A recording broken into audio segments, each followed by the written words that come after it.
I've never seen a video game with a punchable face before, but that seems to be the one Concord was born with. It got beamed right in the head the moment it slobbered out of the state of play, despite the fact that it had a high production value, and is a part of a popular genre that no one wants to admit they actually enjoy playing. Though there's this feeling in my gut that this comes from a poisoned well. Like we all want it to be so terrible when it comes out that we will just frown at the things inside it until we are all technically correct. You'll have to be a better man than me to give it that credit because I fucking hate Concord. Concord is so deeply repulsive in so many ways that even if it has something over its predecessors, I'm not sure I can recommend it. It's the Hillary Clinton 2016 of multiplayer shooters. Okay, to walk back and absorb the more rational person inside of me, Concord is functional and has some things working properly, and I was really bored by the time it was over. Also, the characters were deeply hateable. I know enough about the internet to know there will be people who care about Concord long after me and the rest of the vultures have flocked off. A real community of people will come in to defend and call Concord home. So I want to rationalize that this really is not the worst game of all time. What you have is a mostly inoffensive shooter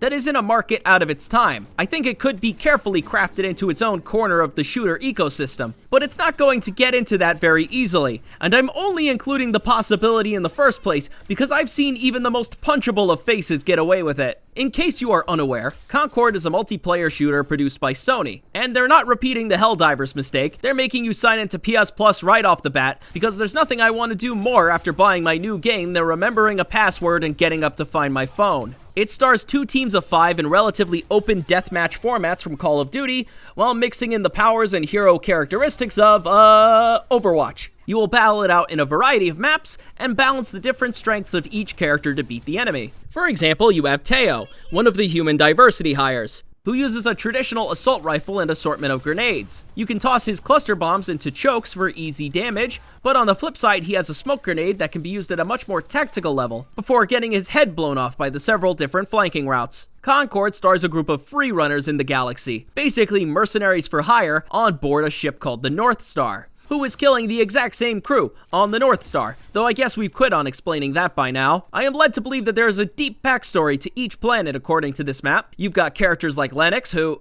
That was not the plan. Technically, it was a plan, it just wasn't the same plan that we started with. And Starchild, who... But did you tell him I have drank of the ancestral blood trees on Kalos? And that I keep a very tidy ship. Oh god, why are they talking like that? Come on, let's go! Oh god, please stop! Can I make a confession?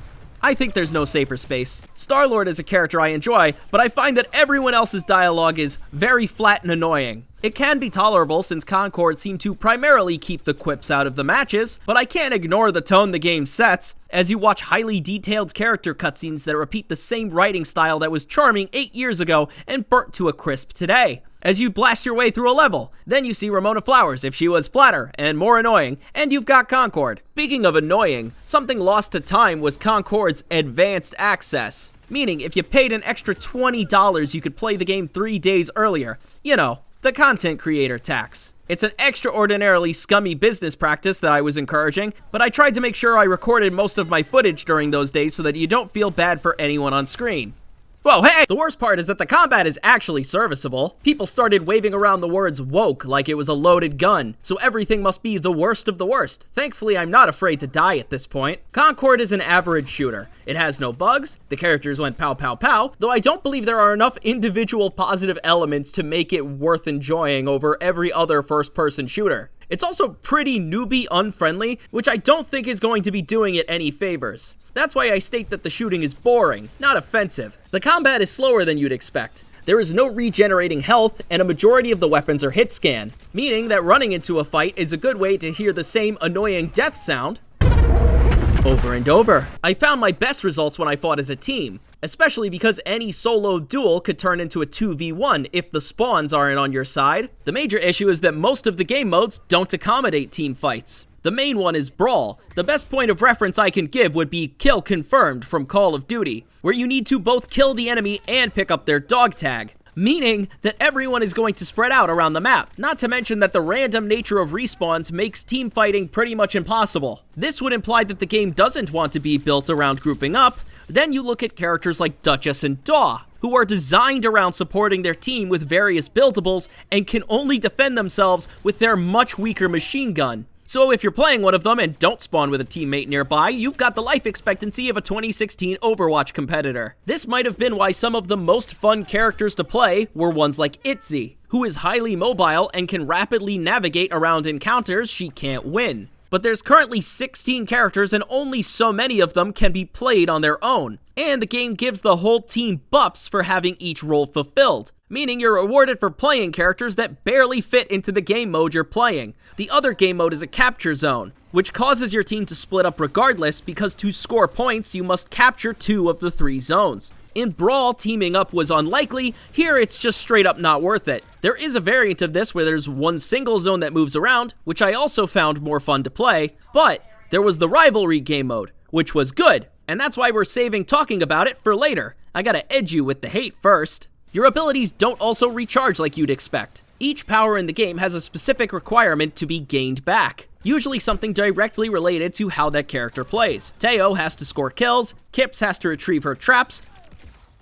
I don't want to know what Amari has to do. I do enjoy this system in theory. It means you're rewarded for playing the character within their role. It also encourages you to be more conservative with certain abilities. If you use 2 of an ability, you're only going to get 1 of them back. If the requirement to get an ability back is killing someone, it means that you can only use 2. If Teo smokes you and chucks his cluster grenades in like the brain-dead fuck he is, you are at the very least a net loss in his economy. That said, you also get all of your charges back when you die, and most characters have enough charges that I was never really running dry anyway. Maybe that's me being bad at the game, but I'm not gonna mourn that. The game I'm most reminded of is Destiny 2, from the way the characters move and control. Alongside your 2 abilities, you also get a dodge that's unique to each character. Itzy's dodge sends out a decoy to confuse people, Kips turns her invisible, Teo's gives him a speed boost, and Anchor's don't have one. Are you having fun? Cool, I wasn't. You better subscribe. I know I'm basically struggling to look past what this game should be, but I feel as though the game would have been a lot more fun with Destiny-style supers in it. It would ensure the combat is building to something, some moment where you get to be the main character and wipe the house out. Their absence does mean the game feels a lot more fair. There weren't any characters that stuck out to me as overtuned, but I might have found them given a few more days and brain cells. Without big moments of spectacle, it's hard to get excited about the shootouts, especially when the game doesn't put in the effort to make anything feel particularly impactful. The weapons are the wimpiest things. None of them have any particular sounds that stick out or DPS that feels weighty. Teo's gun sounds like a pillow.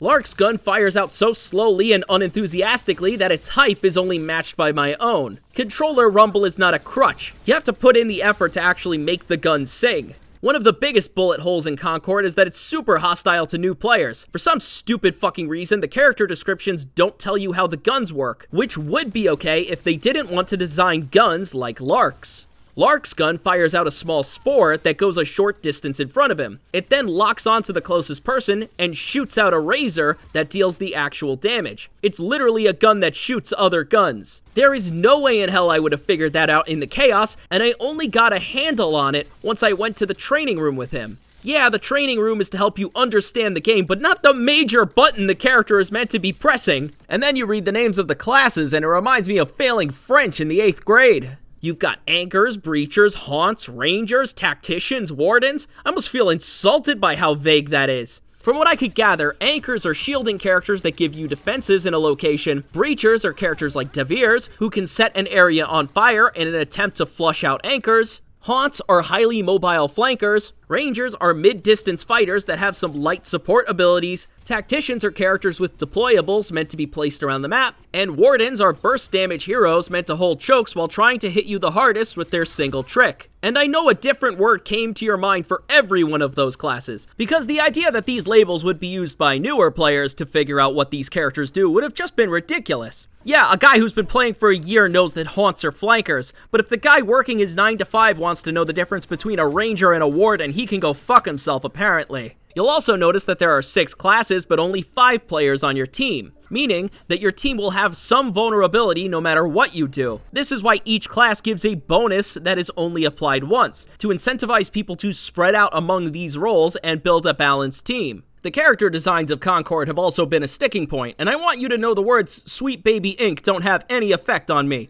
I do not care if someone tries to hire them. I do not care if they write a character to be X, Y, or Z. These guys could have been the whitest aliens in the galaxy, and they still would have been awful. Let alone the fact that you can tell which Guardian of the Galaxy they were ripping off when you look at them. They're all random mashes of alien nonsense. Like, Baz has knives. If you Photoshop that out, you would have no idea that this is a melee-focused assassin hero. I get that sounds dumb, but if you took out Sombra's gun, you'd still be able to tell she's up to no good. Every single person I showed this to interpreted Baz as a support, and I really don't blame them. The last thing I was going to assume about a melee champion is that she'd wear a bright red jacket in case Dick fucking Cheney is out there. I'm not a character designer or a character design critic, but I get the feeling that they might have thought too much and too little at the same time. Baz has so many elements in her aesthetic, meanwhile Starchild almost feels like he belongs on the Somerton scale. This is where that $40 price tag can be a sticking point, because maybe there's a skin out there that makes them more tolerable. However,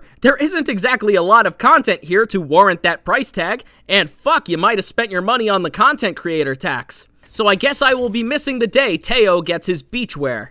They also have pretty unappealing personalities, like Itzy is supposed to be this mega hyper character that's always trying to be in the action, but when you select her, you get this super uncanny voice work and animation. Again, I can only say it's uncanny. There's only so much I'm willing to pretend I know about, but I do know my feelings, and my feelings tell me she's a threat. Okay, I'm gonna turn the empathy back on for a second, because I do think Concord has one very good thing about it, and that's its rivalry game mode. This is the same 5v5, but your team has a single objective. You either get the cargo and extract it, think CSGO's basic bomb planting, or capture the objective. It's round-based, and if you die, you stay dead. At the start, your team respawns together, as well as keeping deployables on the map from previous rounds. This means you start the match with an appropriate team fight, and that your abilities actually have the setting to shine. For example, Daw drops down these healing pads. Normally in a fight, you need to grab a special health pack that will slowly res you up to full, but it can be interrupted by taking damage. These end up coloring a lot of Concord's gameplay, though they take a frustrating 20 seconds to come back. But Daw's health pads give you a chance to avoid that. These stay on the ground until they're broken, allowing you and multiple teammates to get back to full HP.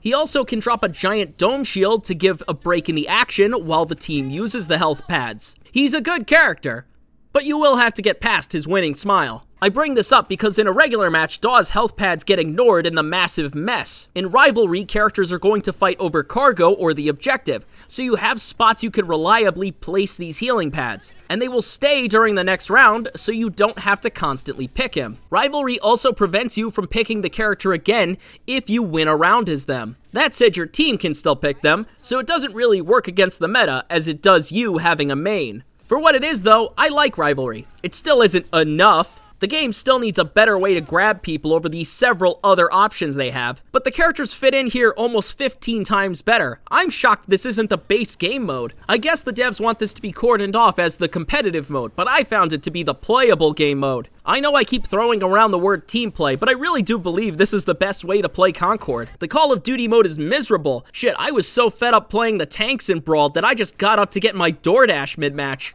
I'd want to play Rivalry more. If I fucking could. I don't want to give the dead game accusations, but I was barely able to get matches for the Rivalry game mode. And this is on release day, the 23rd, not the little pocket of time made for the deluxe edition enablers. It's a shame because I'd say the base of Concord is pretty lame, but this game mode is almost enough to make it worth recommending. This may shock you, but I actually enjoy the characters' kits when they can be played in a way that allows them to express those kits. Many of them are far more tactical in nature and succeed in situations where you're setting up kills. So now that we're in the nice gloves mode, I will tell you about the ones I liked. Haymar is a gliding character that launches a hot nickel ball, which explodes for high damage. Her flashbangs are a nice utility, but the flame wall allows her to cut off flanking routes or prevent enemies from escaping. Itzy's primary ability shoots out an orb that she can teleport to later, making her a really deceptive and fun character, as you plan how and when you will trigger your teleport to outflank enemies without putting yourself in a losing situation. Her other ability is a skill shot that supercharges her magazine,